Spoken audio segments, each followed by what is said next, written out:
சுக்கு பக்தி நேயர்களுக்கு வணக்கம். நான் உங்கள் லாவண்யா.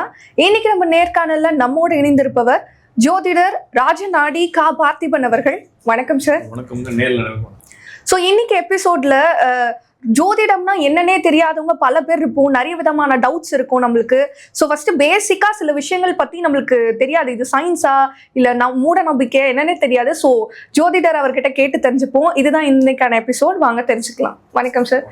நிறைய பேர் ஜாதகம் பாக்குறாங்க, ஒருத்தர் ஒன்னொன்னு சொல்றாங்க.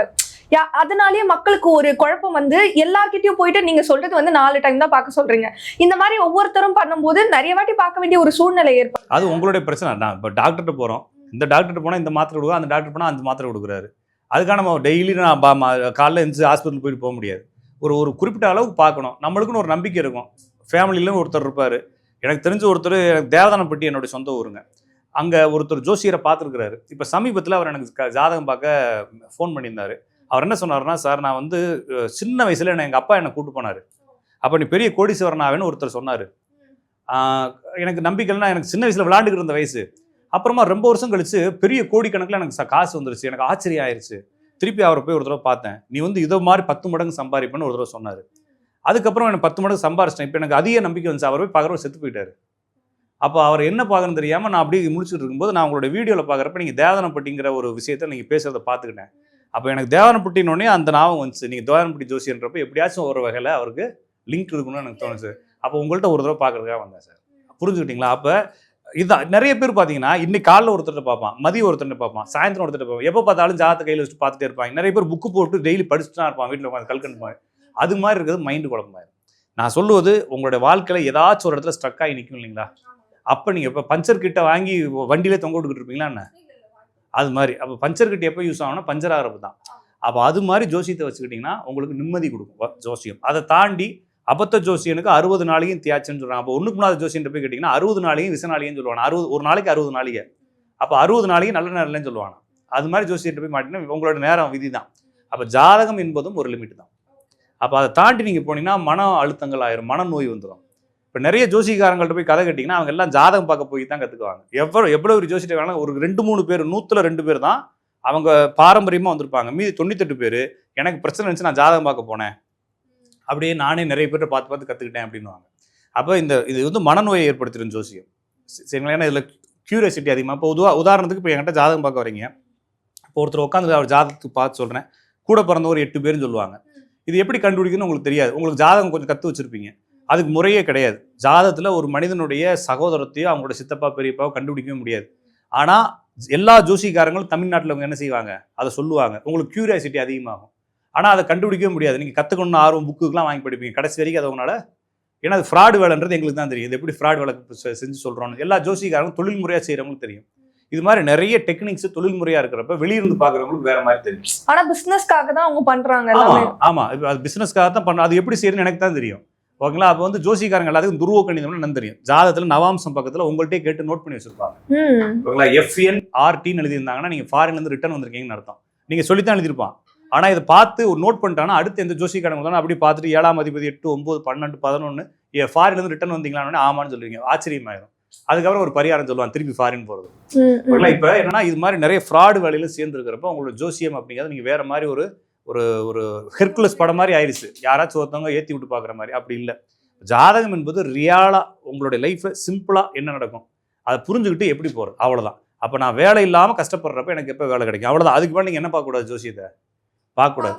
இப்போ நீங்கள் ஒரு காசு கொடுத்துட்டீங்க ஒரு ஜோசிகார்ட்ட போயிட்டு தேவையான தகவல் பார்த்துட்டு வந்துடணும். 5 வருஷம் கழிச்சு நடக்கும், 15 வருஷம் கழிச்சு நடக்கும்னு எதுவும் கேட்கக்கூடாது.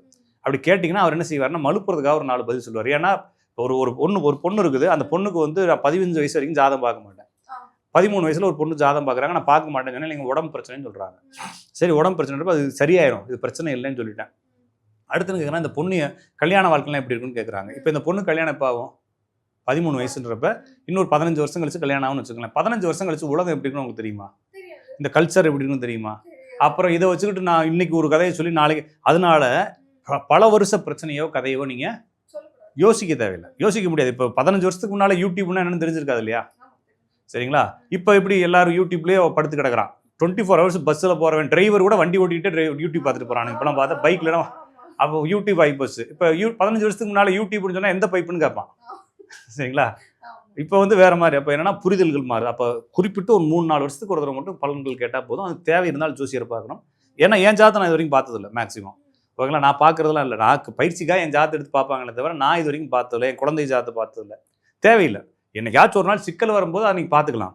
வாழ்க்கை ஸ்மூத்தாக போகுதுன்னா போகட்டும் அப்படின்றத தான் வேணும். கியூரியாசிட்டியில் ஆர்வத்தில் போய் ஜோசியத்தை பார்க்கக்கூடாது. தேவை இருந்தா மோஸ்ட் ஆஃப் வந்து ஆர்வத்துல தான் போய் பாக்குறாங்களே. ஆர்வத்துல பாக்குறதா இருந்தா சும்மா ஜென்ரலா பார்க்கலாம்.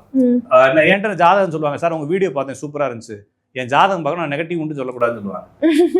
சரிங்களா, ஆர்வத்துல பாக்குற கேஸ். சரி நம்மளுக்கு லாபம் வாங்கணும்னு சொல்லிட்டு பொதுவாக அவங்களோட லைஃப்பை சொல்லுவேன்.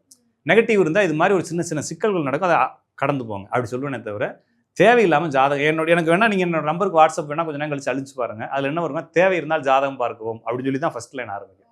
தேவையில்லாட்டினா என்ன, அணுகாதீங்க, கட் பண்ணிட்டு வெளியே போயிருங்கன்னு அர்த்தம். ஓகேங்களா, அப்போ தேவை இருந்தால் ஜாதகம் பார்க்கணும். அதற்காக ஒரு துறை தானே தவிர பொழுதுபோக்காக பார்க்குற துறை இல்லை அப்படின்னு. சரி, இப்போ 2 பேர் இருக்காங்க, சரி ஹஸ்பண்ட் அண்ட் ஒய்ஃப் இருக்காங்க, அவங்க 2 பேரும் ஜாதகத்திலயும் குழந்தை இல்லைன்னு இருக்குன்னு வச்சுக்கோங்களேன். நீங்க பாத்துறீங்க, அது உண்மையிலேயே அப்ப குழந்தை இல்லாம தான் இருக்குமா?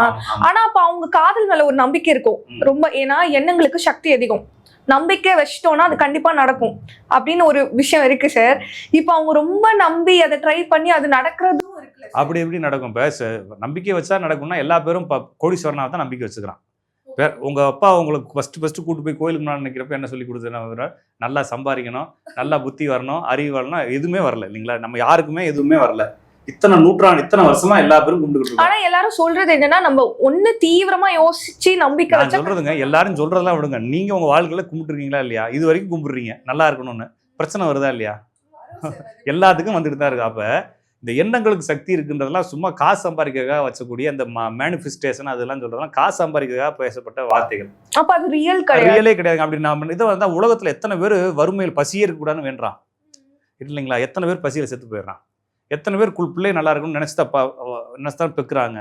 எத்தனை பிள்ளை கஷ்டப்படுது? அப்ப நம்ம நினைக்கிறதெல்லாம் நடக்கணும்னா ஆனா சில பேர் இப்ப எப்படின்னா சோசியல் மீடியா ஓபன் பண்ணாலே நான் இதெல்லாம் பண்றேன், தினமும் சீக்கிரமா எழுந்திக்கிறேன், நல்ல நல்ல விஷயங்கள் பேசுறேன், நல்ல நல்ல ஹாபிட்ஸ் எல்லாம் ஃபாலோ பண்றேன், என் லைஃபே இப்படி மாறிடுச்சு, ஏகப்பட்ட வீடியோஸ் போடுவாங்க. அவங்க கதை ஆனா அது எல்லாமே ஃபேக் ஒண்ணுங்க. அதுக்கப்புறம் இப்ப என் லைஃப் முன்னேறிடுச்சு, யதார்த்தம் முன்னேறப்ப நான் அதை லிங்க் பண்ணிக்கிறேன். அது கூட நம்ம கனெக்ட் பண்ணிக்கிறோம். ஆனா மேக்ஸிமம் வந்து நீங்க நினைக்கிறதெல்லாம் நடக்கும்னா இப்ப நடந்திருக்கா? அப்படி எதுவும் இப்ப 5 பேர் இருக்கும் அந்த ரூம்ல, யாருக்காச்சும் நடந்திருக்கா? யாருக்கும் நடக்கல. நம்ம நினைக்கிறது தீவிரமா நினைக்கிறது, தீவிரம் இல்லாமல் நினைக்கிறது, அதுக்கு ட்ரைனிங் கொடுத்து நினைக்கிறதுலாம் எதுவுமே சாத்தியம் இல்லை. எனக்கு தெரிஞ்ச ஒருத்தர் வந்து நான் சொல்ற மாதிரி நீங்க செஞ்சாதான் காசு வரும்னு சொன்னாரு. சரி நான் சொல்ற மாதிரி செய்யறேன் அப்படின்னு சொன்னேன். என்ன கேள்வின்னு கேட்டார். அவர் என்ன சொன்னாருன்னா, ஏதாச்சும் ஒரு ஜாதகத்தை கொடுங்க, அந்த ஜாதகத்துக்கு என்ன பிரச்சனை இருக்குன்னு எனக்கு சொல்லுங்க, ஒரு ஜாதகத்தை கொடுங்க, மாடல் ஜாதகம், இந்த ஜாதகம் மாதிரி இந்த ஜாதகத்தோட லைஃப்பை மாற்ற முடியும் என்னால, அதுக்கு சில பூஜைகளும் அவர் சில பயிற்சிகளும் செய்யணும்னாரு. நான் தரேன், எவ்வளவு செலவாகும்? 5000 5 லட்ச ரூபா தரேன், என் ஜாதகத்தை கையில் எடுத்துக்க, என் ஜாதகத்தில் இதுதான் பிரச்சனை, மோடி ஜாதகத்தை கையில் வச்சுக்க, அது மாதிரி என்னை மாற்றி விட்டுரு. ஒரு 2 வருஷம் நான் பிரதமர் ஆகிட்டேன்னு வச்சுக்கேன், ஒரு 3 வருஷம் ஆண்டுட்டு போயிடுவேன்னு அந்த கட் பண்ணிட்டான் ஃபோனை.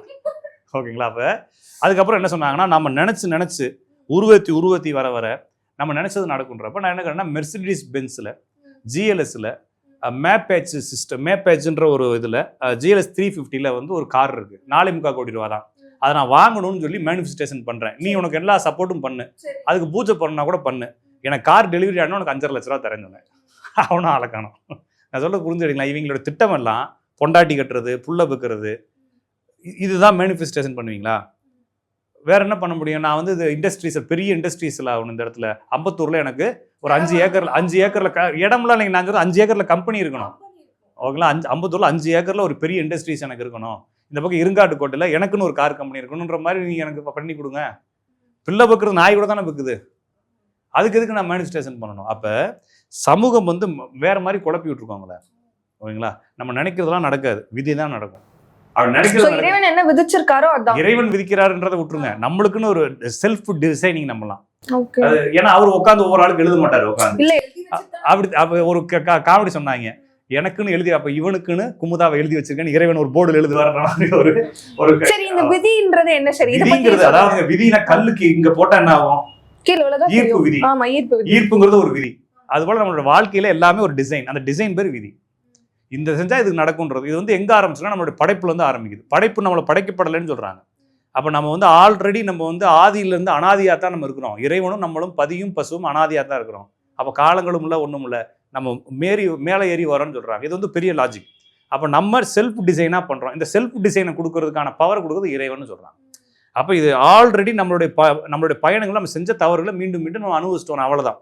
இதை உங்களால் என்ன செய்ய முடியாதுங்க, மாத்த முடியாது. அப்படி மாத்துறதா இருந்தா எத்தனை ஞானிகள் எத்தனை சித்தர்கள் தங்களுடைய வாழ்க்கையை விட்டுட்டு இறைவனுக்கு போனாங்க. இந்த வாழ்க்கையை என்ன சொல்றாங்க, அவங்க பொய்ன்னு சொல்றாங்க. அப்ப நம்ம இறைவன்கிட்ட போய் இந்த பொய்யையே சரி பண்ணி கொடுக்க சொல்லி தானே வேண்டோம். அப்ப நம்ம எவ்வளவு முரண்படுறோம்.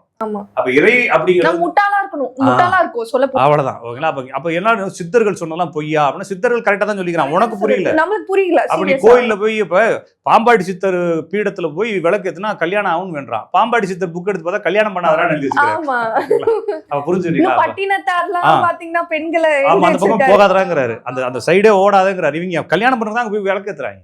அப்ப என்னன்னா முரண்படுறாங்க. அப்ப நம்ம இந்த வாழ்க்கையை தொலைச்சிட்டு வெளியே வரணும்னு சொல்றாங்க. அந்த வாழ்க்கை மேல பற்றுல தான் போறோம். ஆனா சித்தர்கள்லாம் சில பேர் தியானம் செஞ்சு இறைவனை பார்த்திருக்காங்க அப்படி சொல்றாங்க சார். இது உண்மைதானே? இறைவனை பார்த்து இப்ப இறைவனை பார்க்கறது நம்ம பண்ற வழிபாட்டுக்கும் தொடர்பு இருக்கா? இல்ல, ஃபுல்லா டிஃபரெண்ட். அப்போ இறை வழிபாடு இல்லைன்னா இறை வழிபாடு வந்து நம்ம பாத கமலல்ல ஐக்கியமாகிறது, அங்க சரண்டர் ஆகுறது, ஈஸ்வர பிராணிதானால போய் முக்தி சித்தி அப்படிங்கிறதுக்கு வேற வேற மெத்தட்ஸ் இருக்கு. அன்பினால் பிடிச்சுக்கிறாங்க, அது என்னென்னமோ இருக்குதுங்க. அப்ப அதை விட்டுருவோமே. நம்ம செய்யறது அப்படி இல்லைல்ல. நம்ம எதுக்கு கோயிலுக்கு போறோம் இல்லைங்களா? நம்ம கோயிலுக்கு போறதே இப்ப என்கிட்ட ஒருத்தவங்க கேட்டாங்க, கவுச்சி சாப்பிட்டுருங்க அந்த ரூமுக்குள்ள போக மாட்டேன் அப்படின்னாங்க. ஏன் இறைவன் அந்த ரூம் தாண்டி வரமாட்டாருன்னு கேட்டேன். அப்ப நம்மளுடைய சிந்தனைகளே எப்படி இருக்குங்க, 48 நாள் சாப்பிட்டா போதும், 48 நாள் வந்து விரதம் இருந்தா போதும், மீதி 48 நாள் கழிச்சு மீதி ஐயப்பனுக்கு லீவான்னு கேட்டேன். நம்மளுடைய சிந்தனை சுருங்கி இருக்கு இல்லையா? அப்ப மொத்தமும் ஐயப்பனுடைய எல்லா இடமும் ஐயப்பன் நிரம்பி இருக்காருன்னு நம்பிக்கை வந்தா நீங்க எப்படி 48 நாளைக்கு அப்புறமா நான்வெஜ் சாப்பிடுவீங்க? இல்ல சார், அது வந்து நம்ம விரதம் இருக்கனால உங்களுக்கு பாடி வந்து கிளென்ஸ் பண்ணணும்ன்றதுதான் அதுல வந்து கான்செப்ட்.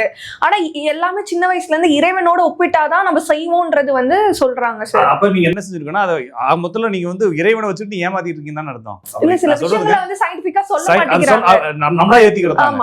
சொல்றது அப்ப இது வந்து நம்ம பெர்ஃபெக்ட்டா பண்ணா வாழ்க்கை மாறாது. ஆனா இதுல சில டிசைன்களை மாத்தி நம்மளுடைய எக்ஸசைஸாவோ நம்மளுடைய வழிமுறைகளை மாத்துறதுக்காகவோ நம்மளுடைய லைஃப் ஸ்டைலுக்காக செஞ்சிருக்கலாமே தவிர நீங்க என்ன பண்ணாலும் விதி என்ன செய்யாதுங்க. உங்களோட லைஃப் ஸ்டைலை மாத்தினாலும் விதி மாறும். எனவே ஜாதகம் என்பது இதை புரிந்து கொள்வதற்கான ஒரு கருவி. அப்ப உங்களுடைய ஜாதகத்தை கொடுக்குறீங்க, நான் இப்படி நடக்கும் இப்படி போகும் நான் சொல்றேன். இப்போ எனக்கு இந்த டைம்ல வந்து ரொம்ப நெகட்டிவ் நடக்க போகுது, சனி ரொம்ப இதுவா இருக்கு. சனினால மட்டும் இல்ல, நீங்க சொல்றது சமூகம் அப்படி சொல்லுது, ஏதோ ஒரு காரணத்துல பாக்குறோம். ஆமா, நெகட்டிவா இருக்கு. பட் ஆனா வந்து நான் என்ன ரொம்பவே பாசிட்டிவா வச்சுட்டு என் லைஃப் ஸ்டைலே மாத்துறேன் அப்படின்னா கூட அந்த நெகட்டிவ் நடக்கும், கண்டிப்பா நடக்கும். இப்ப எனக்கு வேலை போயிருன்றது எனக்கு தெரியுது. அப்ப நான் என்ன செய்வேன், நான் பார்த்து ரொம்ப உஷாரா இருப்பேன், என்ன நல்லா பாசிட்டிவா வச்சு நல்லா ஒர்க் பண்ணுவேன். எனக்கு வேலை போறேன்னா எவனாச்சும் ஒருத்தன் போட்டு கொடுத்து நான் வேலை எடுத்து வைக்க போறான். அந்த இது நடந்துச்சுன்னா கம்பெனியை மூடிட போறான். எனக்கு போற வேலை போயிடும். இல்லைன்னா அந்த டிபார்ட்மெண்ட்டை மட்டும் க்ளோஸ் பண்ணிட்டு நீங்க 3 மாசம் கழிச்சு வாங்க அனுப்பிட போறான். இப்ப நம்ம என்ன செய்யணும்னா இதை ரொம்ப நெகட்டிவா எடுத்துக்கூடாது. வேலை போகுமா, அடுத்து நம்மளுக்கு இது எப்ப ரெக்கவர் ஆகும், நம்ம அடுத்து என்ன பண்ணலாம் அப்படின்ற மைண்ட் செட்டை ஜோசியத்தை கேட்டீங்கன்னா அதுக்கு ப்ரீ பிளான் பண்ண ஆரம்பிச்சோம். அது மட்டும் இல்லாம அவனுக்கு வேலை போய் 8 வருஷம் போராடணும். இப்போ சனி வக்ரம் இருக்குன்னு வச்சுக்கோங்களேன், சனி வக்ரம் இருக்கு. அப்போ 28 வயசுல இருந்து 35 வயசு வரைக்கும் அவனுக்கு போராட்டம், 8 வருஷம் போராட்டம். அந்த சனி வக்கரத்தோட இன்னொரு கிரகமும் வக்கரமா அவன் வேலை போய் சும்மாவே சுத்தி இருப்பான் 8 வருஷம். அப்ப அவனுக்கு நீங்க என்ன பலன்னு சொல்லுவீங்க? சொல்லிடுவேன் நான், 8 வருஷம் அவனுக்கு போராட்டம்ப்பா, ஆனா ஒண்ணு தோத்துற மாட்டேன். 8 வருஷம் கழிச்சு இந்த இடத்துல எவ்வளவு போராடினே அந்த அளவுக்கு 5 மடங்கு வளர்ச்சி பெருசா இருக்கும். 35 வயசுக்கு அப்புறம் நீ ஊர்ல பெரிய ஆளா இருப்பான்னு சொல்லுவேன். அப்ப அதை வச்சு அவன் தள்ளி கொண்டு வந்துருவான். ஆனா கண்டிப்பா அதான் நடக்கும். ஆமா, ஏன்னா இது அனுபவத்துல சொல்றோம். சிலருக்கு மாறலாங்க, சிலர் சின்ன சின்ன மாற்றங்கள் அதுக்கு ஈக்குவலான அனுபவங்களை அவங்க பெறுவாங்க. ஆக ஜாதகத்துல இருக்கிறது நடக்கும். ஏன்னா இது எங்களுடைய எக்ஸ்பீரியன்ஸுங்க. நான் வேற இதில் இருக்க மாதிரி நான் வந்து மேல இருந்து அசிரீரி பேசுது, காதல எச்சினி பேசுது அப்படிலாம் நான் சொல்லலை. கணிதங்கள் பேசுது. அப்போ இந்த கணிதங்கள் எனக்கு கனவுல தோணலை. இது மாதிரி நிறைய டேட்டாஸ் எடுத்து வச்சு பேசியிருக்கிறோம். இதே மாதிரி சொல்லும்போது நிறைய பேருக்கு நடந்திருக்குது. அப்போ உனக்கும் இது நடக்கிறதுக்கு பாசிபிலிட்டிஸ் இருக்கு அப்படின்னு நம்ம சொல்றோம். அப்போ இதை வச்சுக்கிட்டு அவங்க என்ன செய்யறாங்க சொல்றாங்க. இப்போ இது பேரோடையும் இணைக்கலாம். இப்போ நீங்க ஆரம்பிக்கிறப்ப உங்க பேர் லாவண்யான்னு சொன்னீங்களா, இப்போ லாவண்யா அப்படிங்கிறவங்களோட வீட்டில் சந்திரன் அப்படிங்கிறது தன்மை வெளிநாடு சம்பந்தமான வேலைகளோ வெளிநாடு சம்பந்தமான பொறுப்புகளோ வந்துடும் நம்ம சொல்றோம். அப்போ உங்களுக்கு வரலாம், உங்க வீட்டில் இருக்கவங்க வரலாம், அடுத்து உங்களோட ஜென்ரேஷன்ல எப்படி. அப்போ லாவண்யாங்கிறது வெளிநாடு சம்பந்தமான லிங்க். அப்போ என்னன்னா இது எங்கிருந்து வந்துச்சுன்னு எனக்கு தெரியும். இதனுடைய லாஜிக் எனக்கு தெரியும். நான் சொல்றப்ப வேணா உங்களுக்கு குழப்பமா இருக்கலாம், இது என்னன்னு, ஆனால் நடக்கிறப்ப அது உங்களுக்கு புரியும். அப்போ இது மாதிரி சில விஷயங்கள் நம்ம வரிசையாக சொல்லிகிட்டே வரும்போது எக்ஸ்பீரியன்ஸ்னு நம்ம எடுத்து பேசுவோம். இது எனக்கு மேலே இருந்தெல்லாம் சொல்லலை. இல்லைன்னா நான் வந்து தியானம் பண்ணி முனிவர்கள் சொல்லி கொடுத்ததெல்லாம் கிடையாது. லாஜிக் அவ்வளோதான். இதே இது இப்போ ஒரு புலிப்பாணி சித்தரோ அல்லது வந்து குமாரசாமியத்திலையோ அல்லது வந்து சுந்தர சேகரத்திலேயோ அல்லது பராசரரோ எழுதுனது தான் உண்மைன்னு நான் சொல்ல வரல. அவர் எழுதின புக்கில் வந்து ஐடியில் ஒர்க் பண்ணக்கூடிய எம்ப்ளாய்க்கு எப்படி எழுதியிருப்பாரு? அப்போ ஐடியே கிடையாது, அப்போ எலக்ட்ரானிக்ஸே கிடையாது. அப்போ அப்டேட்டும் பண்ணுறோம், நாங்கள் எக்ஸ்பீரியன்ஸில் என்ன பண்ணுறோம், அப்டேட் பண்ணுறோம். அப்போ இவி வெஹிக்கிள் வந்துருக்குது. அப்போ வந்து இவி வெஹிக்கிள் பிளான்ட்டில் எம்ப்ளாய் டெக்னீஷியன் ஆகுறாரு. நீங்கள் இந்த மாதிரி வேலைக்கு போகணும்னு எப்படி சொல்கிறது? அப்போ நான் புலிப்பாணி சித்தருடைய பாடல் 300 பாடல்களை எடுத்து வச்சு பாடினா ஒன்றும் உதவாது. அப்போ நான் வந்து என்னோட எக்ஸ்பீரியன்ஸில் என்ன செய்கிறேன், புதன்கிறது எலக்ட்ரானிக்கு, சந்திரன் செவ்வாய்ங்கிறது ஆட்டோமொபைல், அப்போ இது சம்மந்தமான ஒரு துறைக்குள்ள போவீங்க அப்படிங்கிறப்ப சரியா இருக்கு. கப்பலில் ஒருத்தர் வேலை பார்க்குறாரு, அவருக்கு நான் எப்படி சொல்கிறதுனா அதுக்கு ஒரு தன்மை இருக்குது. அப்போ நான் அப்டேட் ஆகுறேன், பழைய மெத்தடுகளை கையில் வச்சுக்கிறேன், அதனுடைய லாஜிக்கல் எடுத்துக்கிறேன், இப்போ வர ஜாதகங்களை நான் அப்டேட் பண்ணிட்டு வரேன். இது எல்லாத்தையும் சேர்த்து நான் வந்து உங்களுக்கு ப்ரெசென்ட் பண்ணுறேன். இது எல்லா ஜோசிக்காரங்களும் இதான் பண்ணுறாங்க. சில ஜோசிக்காரங்க மரபு தான் உண்மைன்னு நினச்சிக்கிட்டு இருக்காங்க, பாரம்பரியம் தான் உண்மைன்னு நினைக்கிறேன். தப்பு இல்லை, பாரம்பரியத்தில் நிறைய விஷயங்களுக்கு விடை கிடையாது. இப்போ ஒரு குழந்தை ஐவிஎஃப்ல பிறக்கணும், எப்படி நீங்கள் பாரம்பரியத்தில் சொல்லுவீங்க? ஆனால் ராமர் ஜாதகத்தில் இருக்கக்கூடிய சூரியன் புதன் நினைவுங்கிறது வந்து அவருக்கு 2 குழந்தை பிறந்திருக்கு, அதில் ஒரு குழந்தை ஐவிஎஃப்ல பிறந்தது ராமருக்கு. அது என்னன்றதை அப்போ அடுத்த கதையில் பேசுவோம். அப்போ இப்போ அதே லாஜிக் வந்து இப்போ இருக்கக்கூடியவங்களுக்கு ஐவிஎஃப்ல குழந்தை பிறகுது. அப்போ நான் எல்லாத்தையும் லிங்க் பண்ணணும், ஏன் இப்படி நடந்துச்சு, எப்படி நடந்துச்சுன்னு லிங்க் பண்ணி இப்போ உங்களுக்கு ஐவிஎஃப்ல குழந்தை பிறக்கும் அப்படின்னு நம்ம வரவங்களுக்கு சொல்லுவோம். அப்போ இது எல்லாத்தையும் கலெக்ட் பண்ணி நம்ம டேட்டா வச்சுருக்கோம். நான் 2000-3000 பேருக்கு நான் சொல்லிக் கொடுக்கறதுனால நான் சொல்லக்கூடிய விதியில் அவங்களும் அப்ளை பண்ணிவிட்டு அவங்களும் ரிப்ளை பண்ணுவாங்க, சார் இப்படி இருக்குது இப்படி இருக்குன்னு. அதெல்லாம் நான் சேர்த்து வச்சுட்டு நான் சொல்லி தந்துருக்கேன், அவ்வளோதாங்க. இப்போ ஜோதிடம் என்பது உங்களுடைய வாழ்க்கையை முன் அனுமானித்து உங்களுக்கு ஒரு ஸ்க்ரீனில் ஒரு பிக்சர் மாதிரி காட்டுறது. அது வந்து உங்களுக்கு புரியாமல் கூட போகலாம், புரிஞ்ச வரைக்கும் அதை நீங்கள் அனுமானித்து அதுக்கு தகுந்த மாதிரி உங்கள் லைஃப்பை டிசைன் பண்ணிக்க வேண்டியதான். அதனால பரிகாரம் பண்ணுறதுனாலையோ வேறு என்ன பண்ணாலும் வாழ்க்கை மாறாது. நீங்கள் என்ன பண்ணலாம்னா அதுக்கு தகுந்த மாதிரி உங்களுடைய தேவைகளையும் நீடுகளையும் உங்களுடைய திட்டங்களையும் வச்சுக்கிட்டிங்கன்னா கொஞ்சம் ரிலாக்ஸாக இருக்கலாம், அவ்வளோதானே தவிர வாழ்க்கையை சந்தோஷமானலாம் மாற்றிடாது ஜோசி.